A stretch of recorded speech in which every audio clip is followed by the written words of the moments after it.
इस देश में समाज में जन्मे सभी संतों गुरुओं को सच्ची श्रद्धांजलि अर्पित करते हुए आज के इस शुभ अवसर पर ग्राम गढ़ी में पधारे हमारे साथ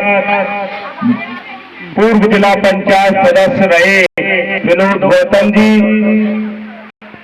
और बसपा से चुनाव लड़े मास्टर श्यामपाल सिंह यादव जी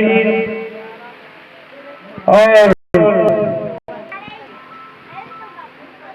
शर्मन सिंह साथ के मिलावली सेक्टर प्रभारी और राघव सिंह यादव यूथ ब्रिगेड जिला उपाध्यक्ष जयवीर सिंह साथ के नागलकुंड में सभी साथियों का वंदन अभिनंदन करता हूं और इस कार्यक्रम के शुभ अवसर पर पधारे प्रांगण में बैठे हमारे पिता तो बुजुर्गों, नौजवान साथी, माता बहनों, नन्हे मुन्ने बच्चों, आज का दिन बहुत ही पवित्र दिन है। आपको मालूम होगा आज का दिन इतना पवित्र दिन है कि आज के ही दिन 14 अप्रैल 1891 में मध्य प्रदेश में मऊ छावनी में बाबा साहब B.R. अम्बेडकर का जन्म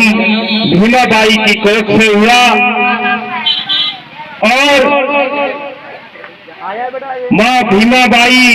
की कोख से बाबा साहब का जन्म हुआ और बाबा साहब अपने बाप और माँ की 14वीं संतान थे। ये मैं आपको बता देना चाहता हूँ कि बाबा साहब अपने माँ और बाप के 14वें संतान थे। ज्यादा न बोलते हुए मैं यही कहना चाहता हूँ कि बाबा साहब एक वो योद्धा थे जिन्होंने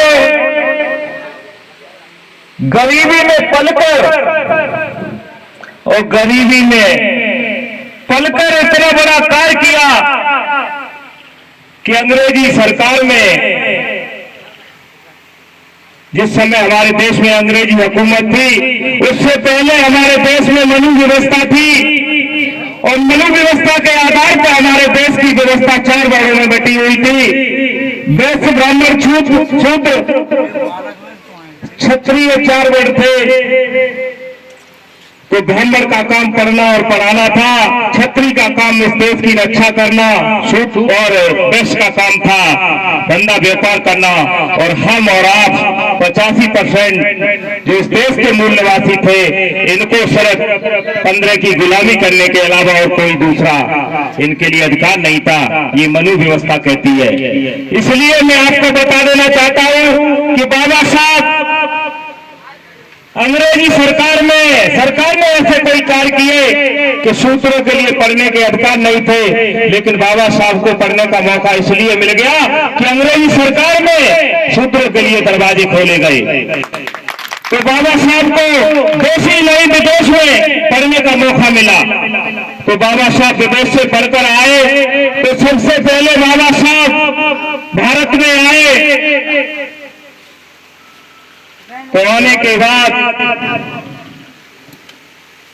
उन्होंने नौकरी की तो नौकरी करने के समय पर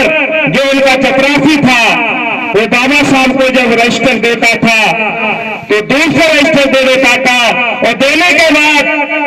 उस अपने शरीर पर भी पानी मारता था और जब रजिस्टर लेकर जाता था तो रजिस्टर रखने के बाद वो रजिस्टर पर भी पानी मारता था और अपने शरीर पर पानी मारता था। ये व्यवस्था बाबा साहब देख रहे थे। बाबा साहब ने देखा मैं इतना बड़ा अधिकारी, मैं बैरिस्टर होते हुए भी ये मेरा चपरासी रजिस्टर जब मुझे देता है तब भी पानी मारता है और जब रजिस्टर रखने जाता है तब भी रजिस्टर पर भी पानी मारता है, मेरे ऊपर भी, अपने ऊपर भी पानी मारता है। तो बाबा साहब ने देखा मैं इतना पढ़ा लिखा विद्वान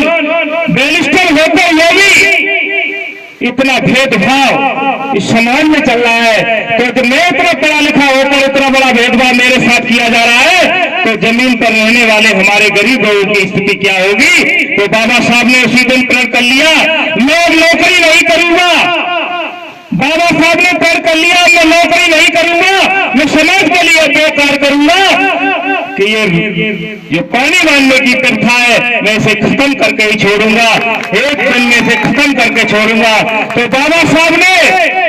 उसके बाद अंग्रेजी हुकूमत जाने के बाद में हमारा देश स्वतंत्र हुआ तो बाबा साहब को संविधान लिखने का मौका मिला। जब बाबा साहब को संविधान लिखने का मौका मिला तो बाबा साहब ने